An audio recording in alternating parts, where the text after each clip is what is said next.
Hi, this is Gino Borges with thewildself.com, and I wanted to share with you this idea and exercise that I suggest to questers and also that I do myself, and that is called the wild self wander. And often in our culture and what we do to ourselves is that we have everything so scheduled and we have our destinations planned, and people are asking us, what are you going to do this weekend? And you ask yourself, what are you going to do this weekend? And often we get uncomfortable if we don't have anything planned or scheduled.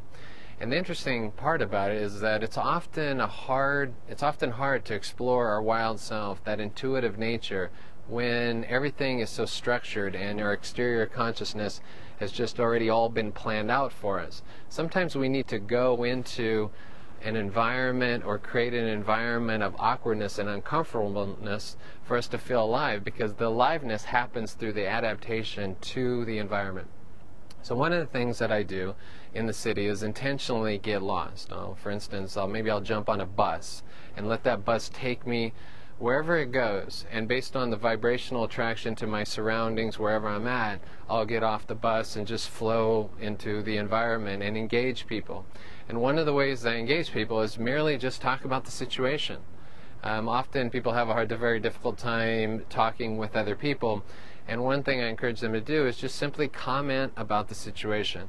And so whether somebody, for instance, my last wild self wander led me to notice somebody playing a violin. This young woman by the name of Emily Palin was playing the violin she's playing it very well. And she sat and rested for a moment, and I went up to her afterwards and started making comments about, oh, so how's violin playing going? And that created the conversation. So comment on the situation, and you can actually engage the community around you. And that's one of the wonderful parts. And just this 4-hour quest, this wild self-wandering quest around the city, basically I met 4 great people with 4 wonderful stories. I met Luke, I met Victor, I met Marion, and I met Emily.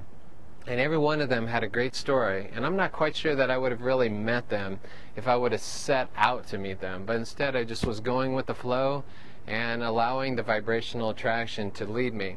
And then when I got done, I jumped on the Injuda and came back home, knowing that I spent a wonderful time just wandering and exploring, and I learned a lot about myself, knowing how important it is for me to have a space in my life where I just get to be an explorer. I think at heart, the wild self is an explorer.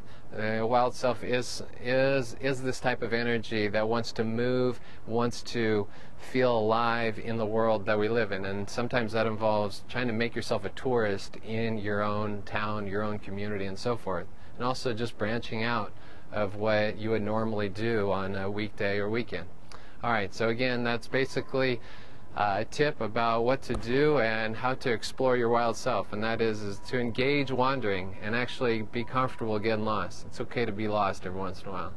All right, thanks again. This is Gino Borges with thewildself.com.